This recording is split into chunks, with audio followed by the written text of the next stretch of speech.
programa Memórias Botucatu está aqui na cidade de Itatinga e venho entrevistar o professor José Leandro Franzolin. Ele que escreveu o livro Presépio da Serra, aqui da cidade de Itatinga. E nós vamos contar um pouco dessa história para vocês. Aguardem aí. Nunca esquecerei de ti, ó minha terra, berço onde o amor nasceu. És princesa lá da serra, terra dos carinhos meus. Não mais poderei viver longe de ti, tu és a minha adoração. Ó Botucatu, cidade dos meus sonhos, terra do meu coração. Ó Botucatu, cidade dos meus sonhos, terra do meu coração. Ele que escreveu um lindo livro, Presépio da Serra, da cidade de Itatinga. E ele vai contar pra gente um pouquinho dessa história, seu Franzolin. O que levou o senhor, o que motivou o senhor a escrever um livro sobre a cidade de Itatinga? Na verdade, é fruto de uma vaidade pessoal. Eu sempre amei Itatinga por duas razões. Meu pai era botucatuense, educado na França. Minha mãe era avareense, né, educada no Rio Novo. E eu nasci na metade do caminho. Eu nasci em Itatinga. Agora, sempre achei que a minha cidade é que era importante por vaidade pessoal mesmo, não tem outra explicação. Então resolvi escrever alguma coisa sobre Itatinga, especificamente sobre Itatinga, a minha terra. Descobri que há males que vêm para bem, porque eu era comunista e fui sindicalista e para ser ferroviário, e para ser castigado eles me mandaram da Secretaria dos Transportes de Botucatu para o Museu Histórico e Geográfico da cidade de Avaré. Jogaram sapo na água. Não tinha o que fazer porque não tinha museu. O museu não existia. Veja bem, o museu estava em São Paulo, o museu era museu Histórico e Geográfico Saldanha Marinho. E eu trouxe o nome Museu Histórico e Geográfico Saldanha Marinha para Avaré. E começamos então a fazer alguma coisa que me fizesse merecer essa transferência, essa punição. Ora, a Câmara Municipal do Rio Novo tinha mais de 6.000 documentos escritos desde a época do Marquês de Pombal até mais recente. Desses 6.000 documentos que eu cataloguei e deixei estar lá no museu, até tem uma sala lá com o meu próprio nome, a biblioteca recebeu o meu nome pelo trabalho que eu fiz. Mas eu descobri toda essa documentação. Na verdade, a conquista e povoamento, porque se falava nas terras devolutas, terras desconhecidas, então, e só havia um marco no interior, era a fazenda dos padres em Botucatu, destruída pelo Marquês de Pombal, incendiada e violentada. Sobraram esses documentos que eu fui pondo em ordem e descobri que toda a importância de um ciclo econômico dos mais importantes do Brasil, porque foi o segundo ciclo maior importante do Brasil, depois da agricultura, foi exatamente a pecuária. A pecuária. E o que era? Por quê? Porque eles traziam o boi, levavam para as Minas Gerais. Não mais traziam o boi do Rio Grande do Sul, passaram a criar o boi na própria região. Ora, essa produção era vendida para os portugueses. Mas acontece que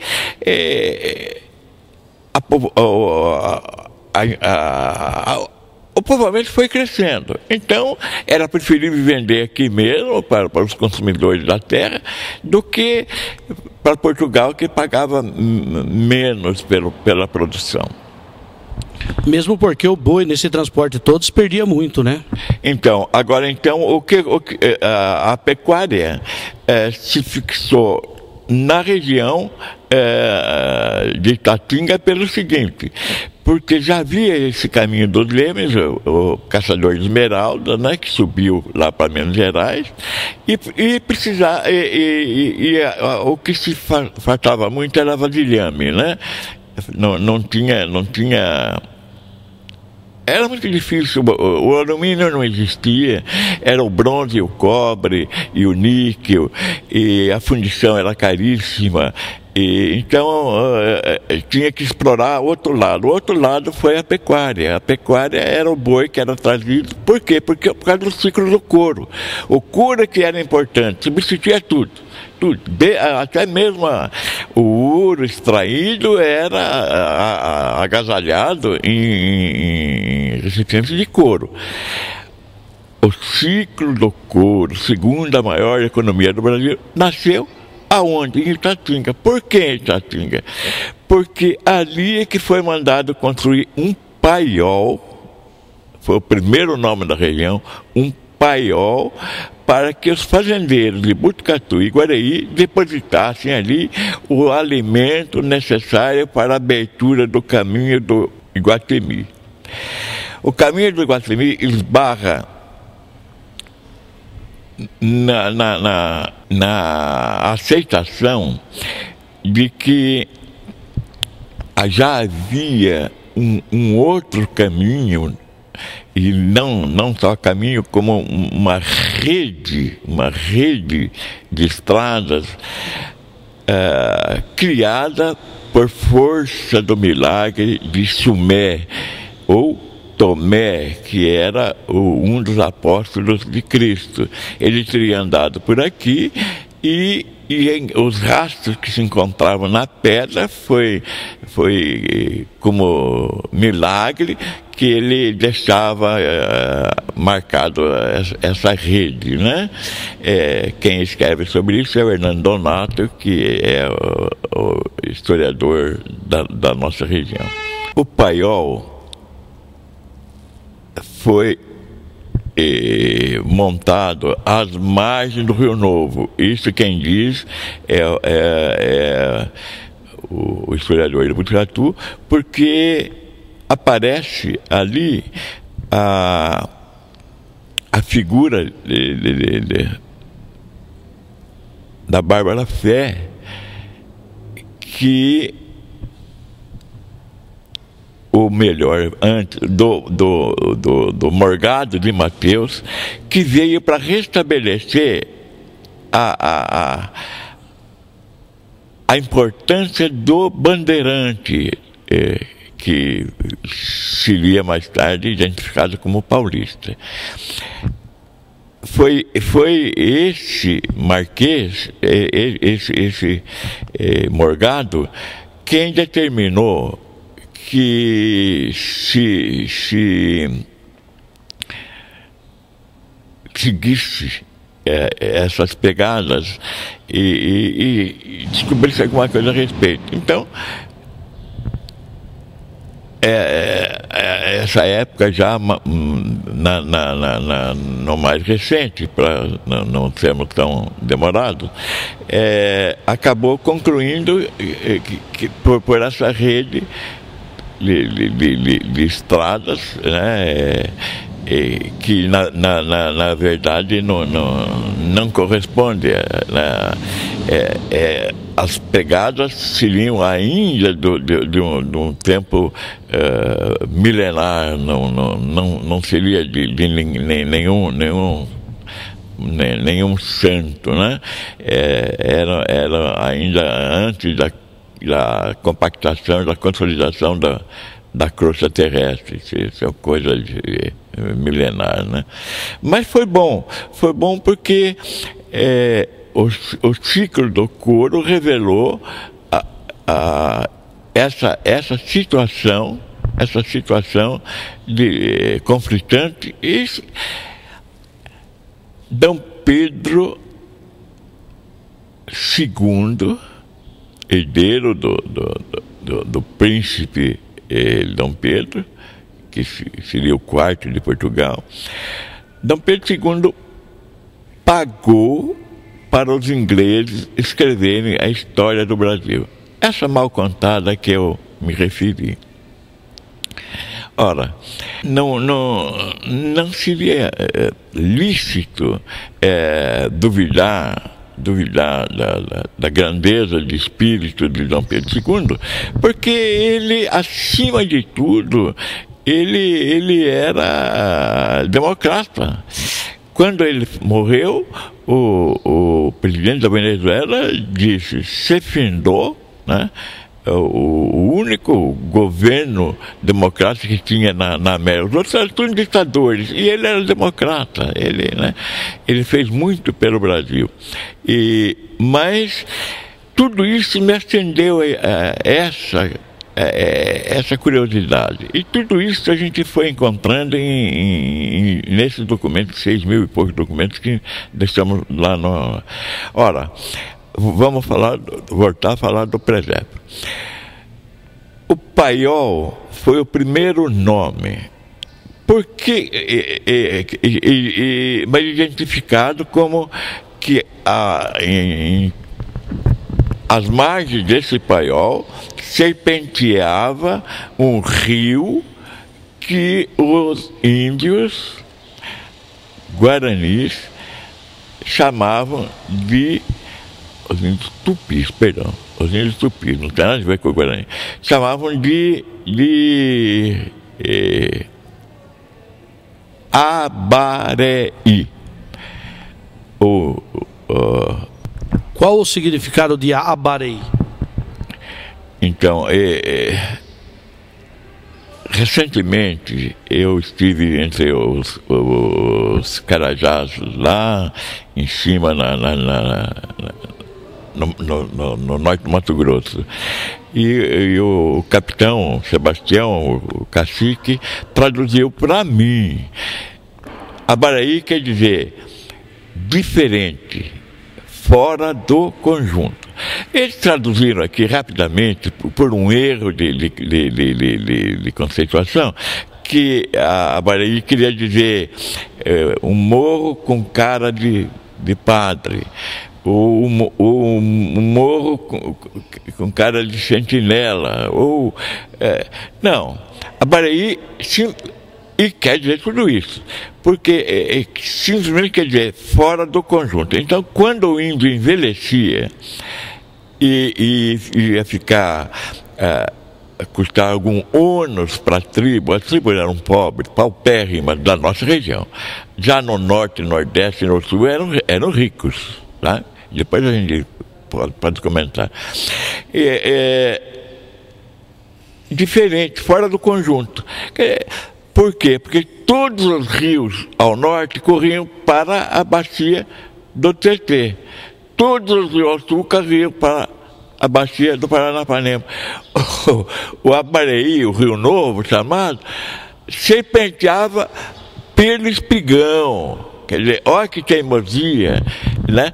Ele escavou em algum lugar, e espraiou em outros, onde dava val, né? Que daí os porcadeiros atravessavam onde era largo, e nasceu o Tarboi de piranha, jogava uma piranha, um porco ou um boi na água, enquanto os piranhas iam lá, eles atravessavam com o resto, né? Então, e aonde era esse lugar? Era onde hoje é Itatinga. Até 1938, esse Paiol, com o nome de Ranchão, servia de brincadeira para nós crianças. Tudo isso estava na minha memória. Quer dizer, quando eu fui olhando esses documentos, fui descobrindo essas coisas, fui ficando cada vez mais vaidoso. Quer dizer, colocaram na minha mão alguma coisa que eu tinha que fazer, era o que eu queria que acontecesse, né? E então subindo, para sair de Itatinga, que ficava na Baixada do Rio Novo, eu subia o morro que ia para Botucatu. Era a ideia de todos os jovens, porque a gente sabia que escalando esse morro, um dia a gente chegava em São Paulo. E São Paulo era aquilo que os antigos contavam. Muito grande, muito movimento, muita gente, muito dinheiro, muito trabalho. Então a esperança da gente é que um dia fosse para São Paulo. Mas um dia eu me perdi na coisa, porque subindo nesse morro tinha uma mina de giz, né? De aquela pedra. Pedra sabão? Também. A pedra, um chamavam de pedra sabão. Então a gente catava aquilo porque na escola rural que eu frequentava era uma lousa quadradinha. A minha mãe pregou um barbante com um pedacinho de flanela na ponta. Então escrevia o nome, o beabá, apagava, o professor corrigia, dava outra coisa. A começar no meu próprio nome. O meu nome, disseram que era José Leandro Pereira de Melo Franzolin. O professor achou que esse nome era muito comprido e reduziu para José Leandro Franzolin. E eu fiz o grupo escolar com o nome de José Leandro Franzolin. Depois, muito depois, é que eu fui descobrir que o meu nome... Quando eu fiz o exército, eu fiz a escola de sargento, nós estávamos já agora na Segunda Guerra. Eu fiz a escola de sargento das armas e fomos incorporados ao 4º escalão. Mas o 4º escalão não subiu para a guerra, né, a Segunda Grande Guerra. Eu fiquei na guarnição de fronteira. Mas no dia 4 de janeiro de 1943, quem quisesse dar baixa, podia dar baixa, a última baixa. Os que não dessem baixa, iam ser incorporados mesmo, e seriam para a praça de guerra, né? E eu dei baixa. Dei baixa e não recebi o certificado. Todo mundo recebeu o certificado, eu não recebi. Aí o capitão que veio fazer a entrega do certificado disse: olha, José Leandro Franzolin não tem. Tem aqui José Leandro. Daí que eu descobri que o meu nome não era nem José Leandro Pereira de Melo, nem José Leandro Franzolin, nem nada, era só José Leandro. E eu tive que fazer como fazem as mulheres, tive que apostilar o meu nome para voltar a ser pelo menos o José Leandro Franzolin, que é esse que conta. A minha vida é muito complicada, mas cada vez incentivando e estimulando mais a minha própria vaidade. E esse livro, então, com o nome de Eu, Meu Pai e Meu Filho, fez, lá do alto do morro, escurecia, e eu enxergava as lâmpadas e acendendo, e parecia um presépio, Como nós estávamos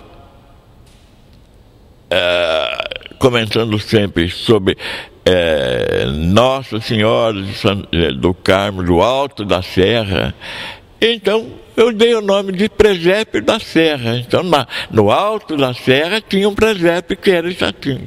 E o nome é o tradicional, sobre esse nome é que surgiu o Presépio da Serra, que vocês conhecem agora. Então lá do alto o senhor via as luzes de Itatinga e não de Botucatu? Não, via as luzes de Itatinga. Mas a Santana de Botucatu era do alto da serra. Mas o alto da serra, mais alto que Botucatu, é Itatinga, né? Então, e essa história do Donato, que descobriu O Caminho do Iguatemi, me fez estudar também a Fortaleza do Iguatemi. Resultado, publiquei alguma coisa no centenário de Avaré, e a revista National Geographic veio para o centenário, leu as coisas que eu escrevi e queria saber mais, porque em várias oportunidades se falou no rio Paranapanema. Ora, a Paranapanema já não existia mais, já tinha trocado de nome, já era Bom Sucesso. E eu fiz, por alguma razão, caiu nas mãos um trabalho de Teodoro Sampaio sobre o rio. Ora, o National Geographic publicou o meu trabalho sobre o Paranapanema, que eu fiz para eles, em todos os países onde circula National Geographic. E para você ter uma ideia, é no mundo inteiro. Para mim valeu porque o meu nome e o meu trabalho em inglês, em português e na literatura de cada país onde é distribuída a National Geographic, conta a história, essa história que é do Presépio da Serra. Então, a conquista e o povoamento do Oeste Paulista, nesses termos que eu estou falando, está também na National Geographic, circulando no mundo inteiro. Isso valoriza sobremaneira, não a minha pessoa, mas o Rio Novo, o Paiol, o Presépio da Serra. A gente só vai dar um pequeno intervalo. Memórias Botucatu dá um pequeno intervalo e já volta já.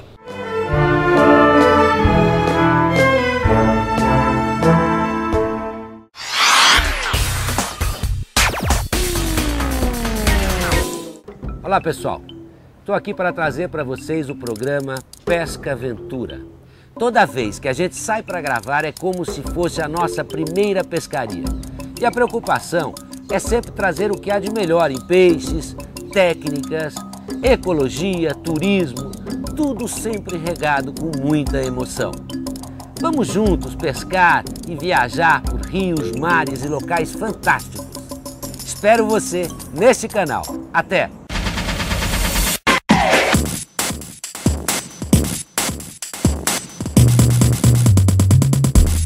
Leve uma vida mais família no Bicudo Serve em Itatinga. Um completo supermercado com tudo que você precisa. Gêneros alimentícios, higiene, padaria, açougue, hortifruti e muito mais. Atendimento personalizado. Bicudo Serve. Rua Ângelo Rodrigues de Barros, número 195 em Itatinga. 28 anos de tradição em bem servir a família itatinguense.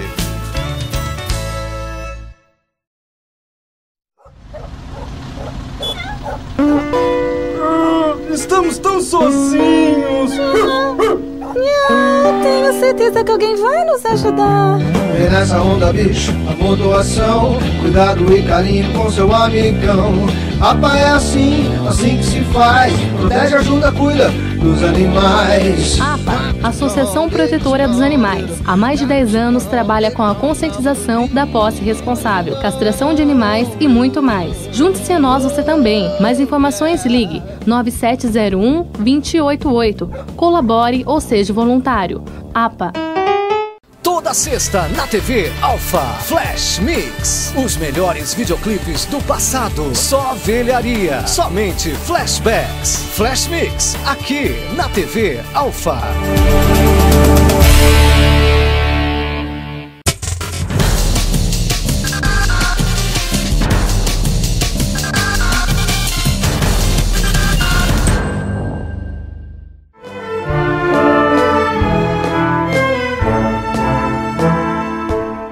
Seu Franzolini, nós sabemos que Botucatu, Itatinga, toda a cidade da região teve uma enorme influência dos mineiros e dos italianos. E eu queria que o senhor contasse, discorresse um pouquinho sobre esse povo, essas brigas, esses conflitos que tiveram nesses tempos. Então, olha, era preciso que a história fosse realmente corrigida.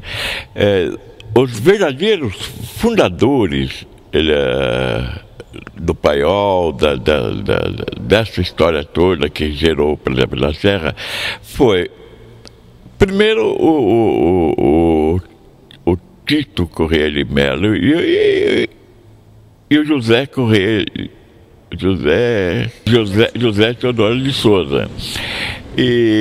Mas eles não se demoraram. O José Teodoro de Souza, o Tito foi contratado pelo próprio governo da província para limpar o caminho do povoamento, porque eram muitas tribos. A nossa região era já agora dividido entre os próprios índios, já estavam divididos em tupis e guaranis, guerreavam entre si, surgiu o antropofagismo dos índios.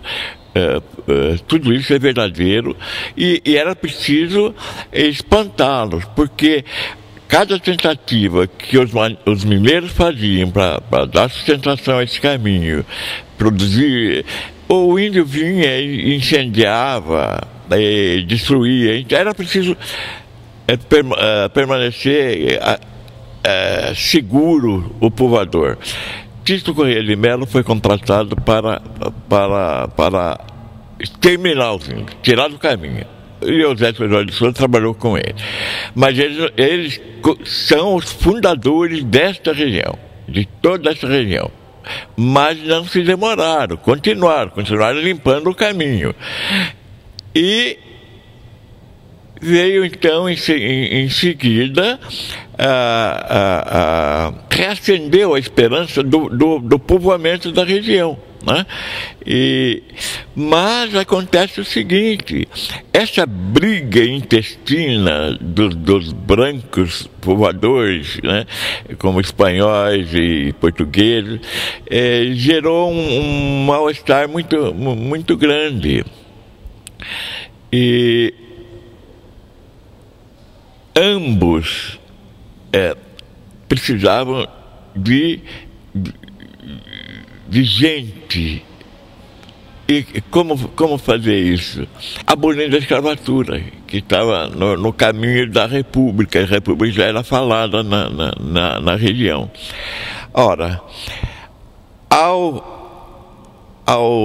proclamar a abolição da escravatura, era preciso colocar na lavoura um braço que substituísse.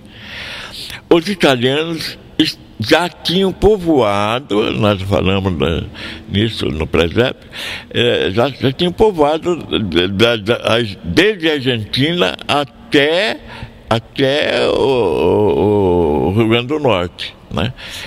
E a abolição da escravatura gerou a necessidade da reposição, e o indicado para esse trabalho foram os italianos que já estavam na Argentina.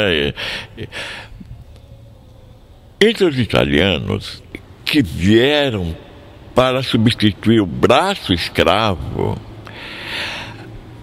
a metade ou mais da metade deles tinham profissões distintas, né? Eram sapateiros, eram primeiro calceteiros, eram pedreiros, eram ourives, eram músicos, enfim.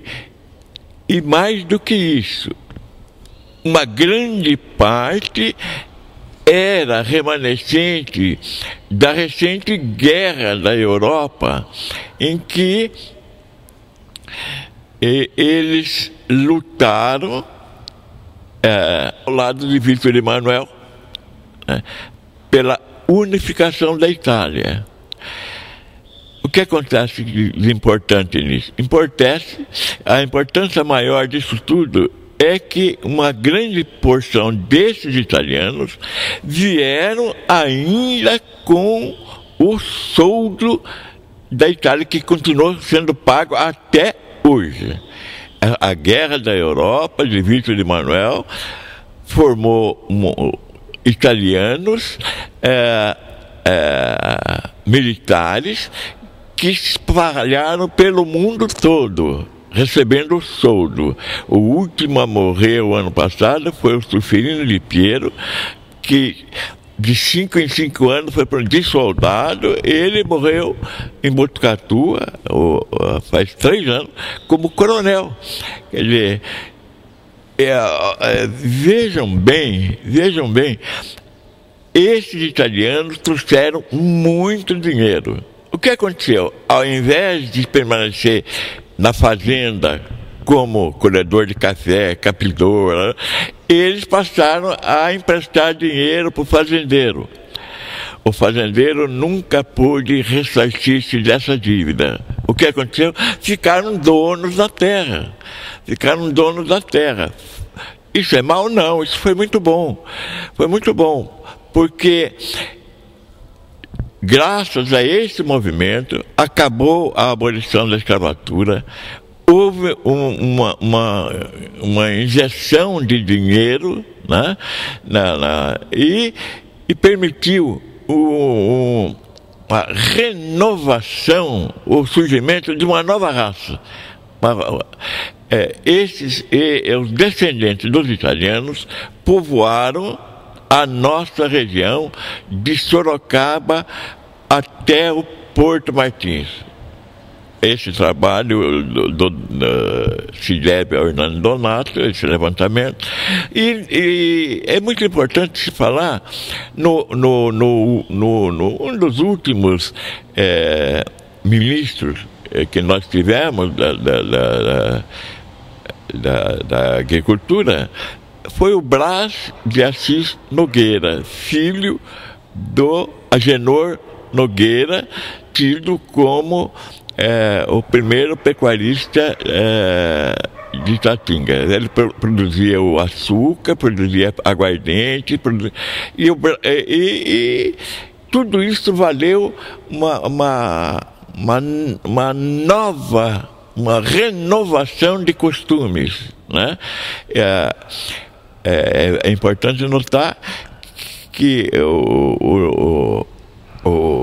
ia falar caldeamento, a miscigenação do italiano com o negro, com o branco e com o índio criou essa raça nossa. Não há quem não tenha um pouco de negro, um pouco de índio, um pouco no próprio sangue, ou na fazenda, ou na família, né? Que é considerado o caboclo. Caipira. O caboclo é uma espécie, o caipira é outro. O caipira é palavra tupi. Agora, o português traduziu caipira por belacorgo, né? E criou uma série de nomes, e tudo quer dizer, ali na região, na nossa região, o belacorgo especifica muito bem o que seja o povoamento, né? Sempre para poder subsistir, primeiro era a agricultura de coleta, né? O que a natureza dava é que se consumia. Mas acontece que o belacorgo, graças ao italiano, que essa miscigenação, passou a escolher, sim, os rios, porque quando não produzia o trigo, o arroz, o feijão, alguma coisa negociável, tinha o rio que dava sustentação. Esse foi o trabalho que eu fiz, que passei para a National Geographic, mostrando que eles jogavam a rede, pegavam o peixe, e aí, por isso eram beiracorgo, não podiam sair da beirada do rio, porque o povoamento foi horizontal, quer dizer, acompanhando o rio, né? Esse tipo de vida permanece até hoje. Até hoje, todas as cidades têm o seu riozinho, infelizmente, mal utilizado. Ultimamente está servindo para despejo de esgoto, e que é um crime. O índio, não sei se já falamos, mas para o índio o rio era sagrado. Por quê? Porque o índio nascia dentro d'água. O índiozinho, o índio não podia compreender por que o branco não sabe nadar. Porque o índio nasce sabendo. Claro, o índio sai de um lago menor, que é o lago interino, o útero interino, onde ele está dentro do líquido sebáceo. Ele sai dentro d'água para um espaço maior. Ele vai morrer afogado de jeito nenhum, porque ele já foi criado dentro d'água, ele continua como se fosse anfíbio. Ele respira dentro e fora d'água. Agora, por que o rio é abençoado? Porque é o rio que dá a vida. A vida está dentro d'água. Todo esse caudamento, o que aconteceu? Jogaram a porcaria das cidades nos rios da região. Então, não há mais nenhum rio que não esteja poluído sei lá, é de se lastimar que... Agora eu queria que o senhor falasse um pouquinho da fundação de Itatinga. Quem foi o fundador, se é que teve fundador, ou foram vários os fundadores? Eu diria que foram vários os apoceadores, né? A primeira família a se destacar foi mais apensa ao Zé Teodoro, porque filho de Botucatu que tinha vindo para cá, né? Mas Existem algumas famílias tradicionais desde aquela época que residem ainda em Itatinga? Ah, sim. Eu disse que seriam os apoceadores. O primeiro foi a família Pinto de Melo, Pereira de Melo, Correia de Melo, os Carvalho de Oliveira, Oliveira Pinto, são os sobrenomes que aparecem e ainda estão fazendo sucesso na política, no comércio, na indústria, em toda a mecanização. A família Barros,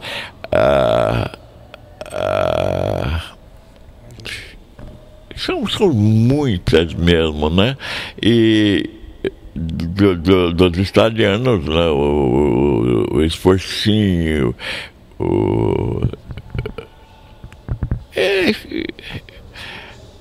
os Gianones, os Biazons. Mais um intervalo com essa brilhante história do professor José Leandro Franzolin. Não saia daí porque tem muito mais história para você.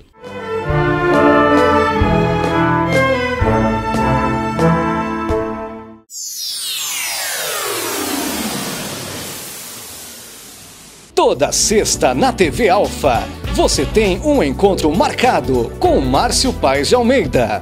Um programa com muita informação, descontração com entrevistados especiais. Encontro marcado, toda sexta na TV Alfa. Parar na faixa de pedestre é lei. Antes de atravessar, o pedestre, por sua vez, precisa fazer um sinal. É só esticar o braço para frente, esperar o veículo parar totalmente e atravessar com segurança. E ao motorista, na faixa cabe sempre dar preferência ao pedestre. Respeite a vida. Paz no trânsito. A primeira vez que eu fumei crack, eu só queria experimentar. Mas no mesmo dia eu fumei mais 5 vezes. Eu quis mais. E comecei a gastar tudo que eu tinha. Roubei minha própria casa, só para conseguir a pedra. Bati na minha família. Quando o crack pega alguém da sua família, todos sofrem igual.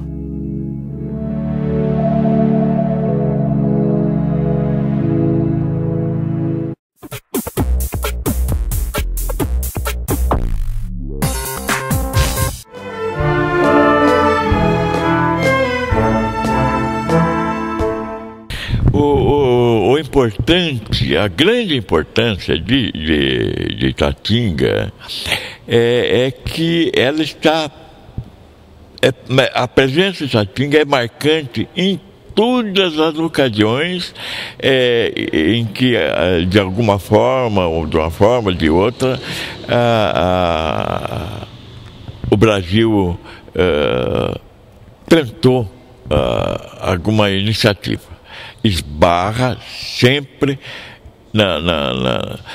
nos sucessos, na presença. Parece que Itatinga se antecipa a todas as condições novas que o Brasil adota. Por exemplo? Por exemplo,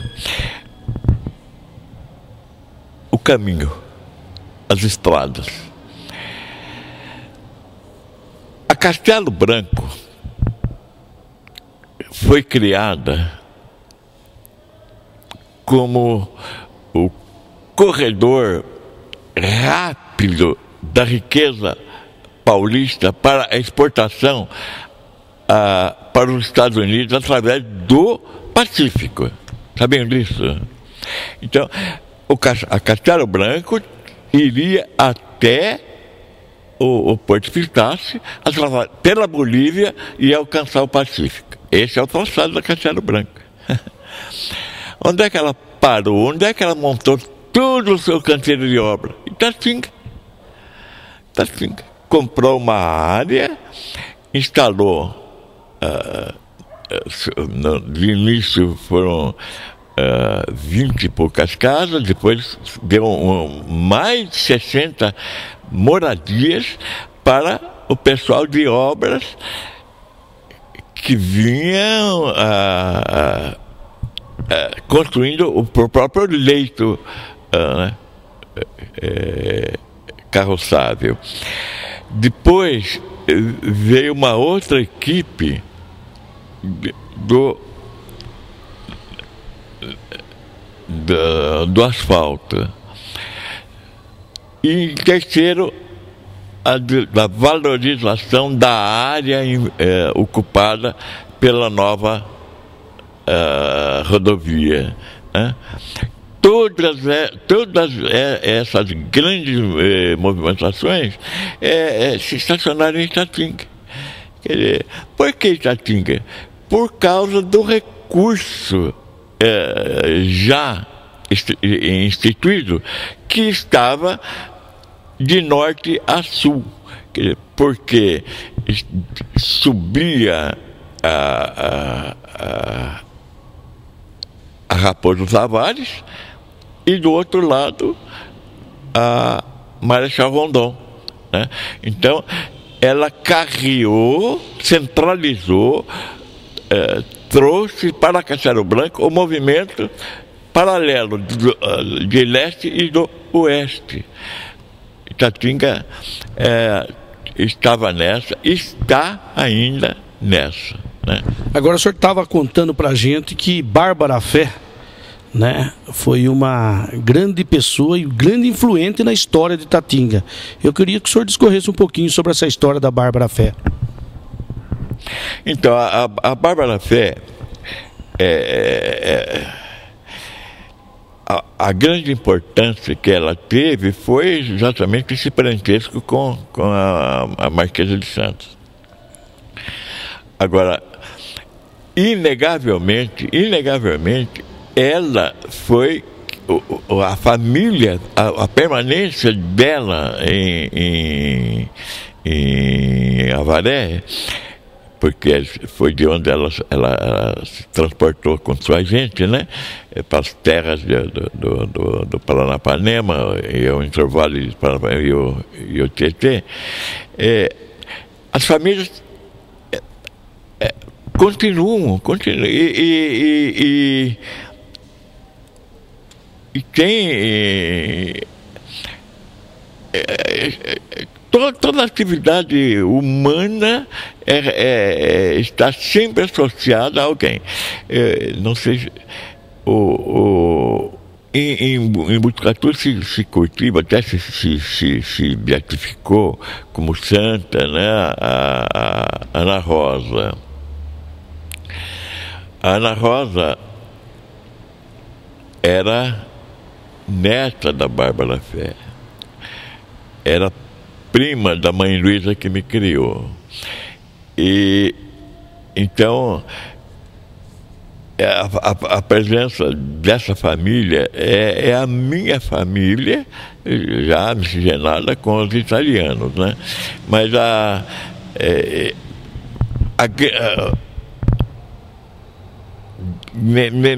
nessa parentela se destaca o Janjão. O João era Joãozão, que ficou com o apelido de Janjão. A grande guerra civil que aconteceu no Brasil foi em 1930. De fato, era uma hipocrisia falar em república no Brasil. Havia o coronelismo, né? Que há até hoje chamada até apelidada de doidice, fingimento, hipocrisia, porque a herança é trágica, é triste. Mas tentando corrigir essa, o presidente, os estados, chamados províncias, tinham presidentes. E o Brasil tinha um governador. Era o contrário do conceito de hoje, que hoje o presidente, os governadores são os dos estados. Em 1930, o presidente dos estados do Rio Grande do Sul, Getúlio Vargas, ele perdeu as eleições, mas utilizou os veículos de comunicação da época, né? Era o púlpito e as câmaras e os jornais, para dizer que a eleição tinha sido roubada e que ele teria sido o vitorioso.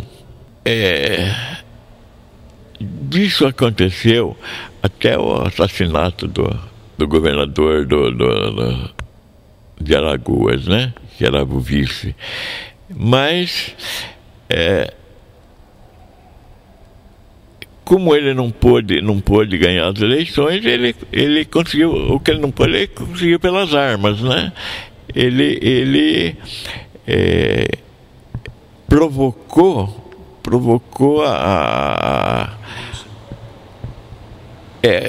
São Paulo pelo resultado das eleições. E isso, o que o governador só podia fazer era esse levante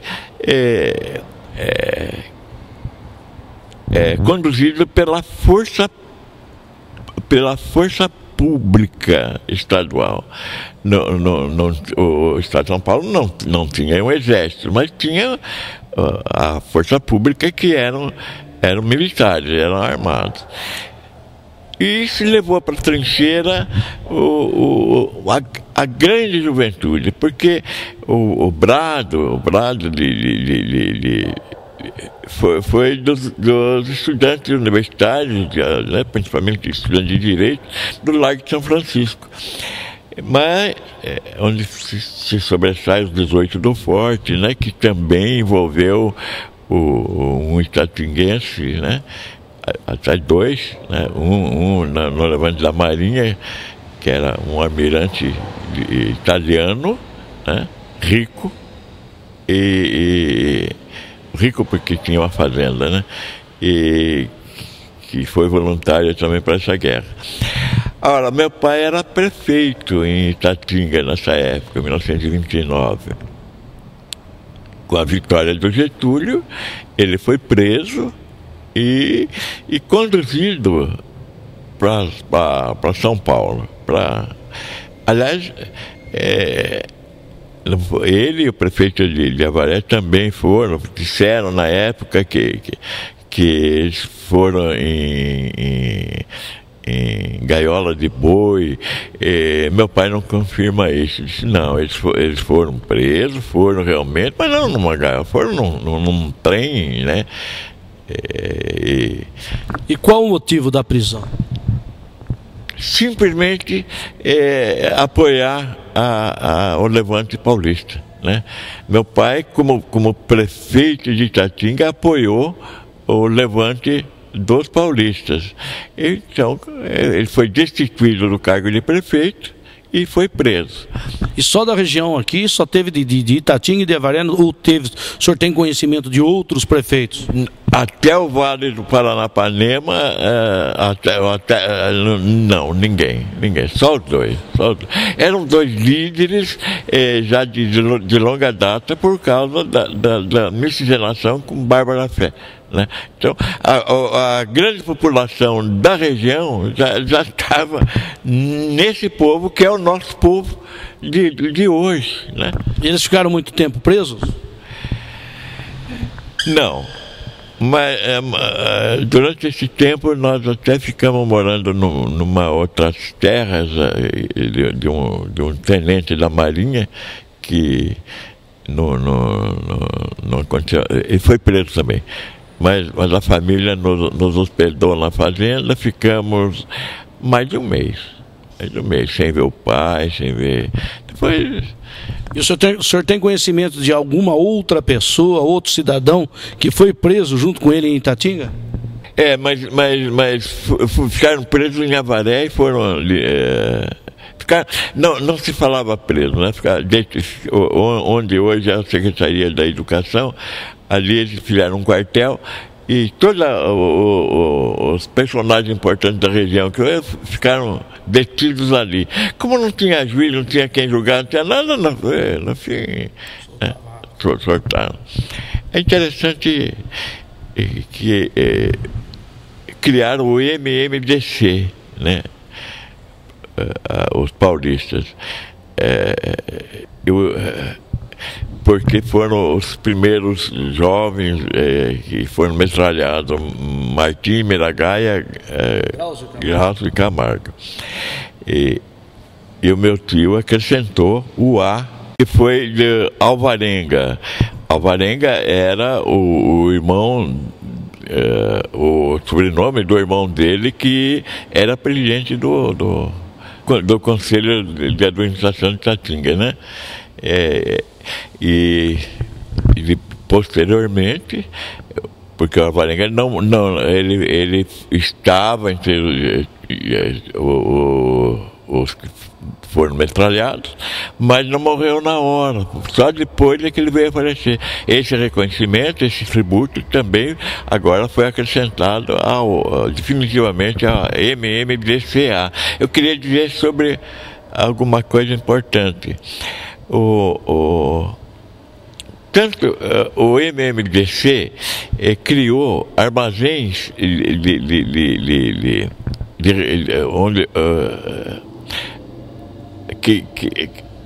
onde depositasse os recursos, a munição,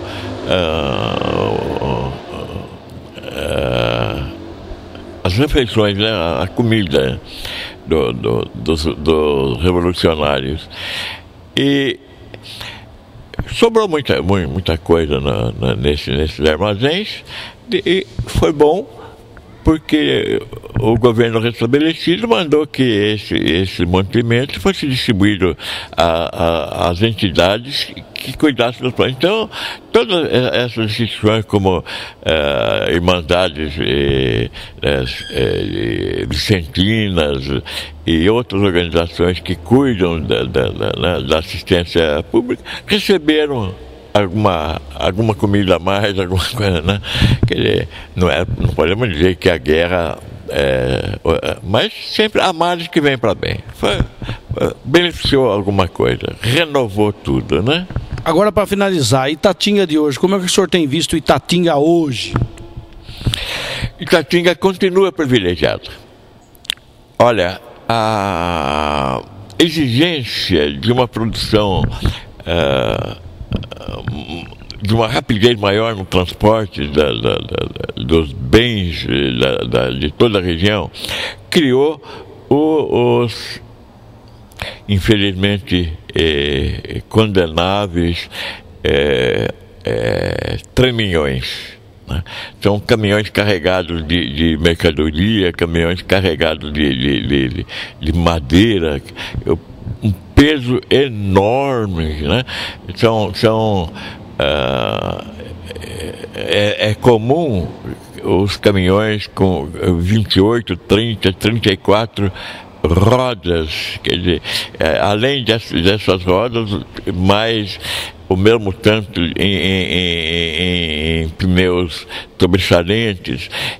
E eles criminosamente se furtam ao pagamento dos pedágios, porque, segundo eu conversei com mais de um caminhoneiro, eles confirmaram que o pedágio custa mais caro do que o combustível que eles gastam nessa região. Então eles cortam o caminho e atravessam a balsa de Itatinga. Antigamente era gratuita, agora ela cobra, mas é preferível pagar o transporte dos caminhões pela balsa, e eles cortam o caminho por Itatinga, foge de Itatinga, foge de Botucatu, foge de tudo quanto é, mas não há asfalto que aguente. Acabaram com as estradas que levam a Itatinga. Foi preciso ela recorrer e o governo estabelecer, então, também cobrança de pedágios aos caminhões que ingressam nas estradas secundárias, né? E, sei lá, eu conversei com o prefeito de Itatinga, ele disse que Itatinga não é mais aquilo, né? Tem muito buraco na estrada, mas à medida que fazem o buraco, eles têm uma verba especial para... Enfim, a política brasileira mudou e Itatinga está no meio, mudou também. Eu gostaria que o senhor deixasse uma mensagem para o povo de Itatinga. Olha, meus conterrâneos, a mensagem é essa: viver como sempre vivemos, conforme eu toque a dança. Prestigiem a administração, escolham criteriosamente os sucessores dessa gestão administrativa. E chegamos ao final do nosso programa, com essa belíssima história da vizinha cidade de Itatinga. Lembrando que às quintas-feiras, às 19 horas, e aos domingos, às 3 horas da tarde, mais uma história relacionada com Botucatu e região. Até mais, tchau. Nunca esquecerei de ti, ó minha terra, berço onde o amor nasceu. És princesa lá da serra, terra dos carinhos meus. Não mais poderei viver longe de ti, tu és a minha adoração. Ó Botucatu, cidade dos meus sonhos, terra do meu coração.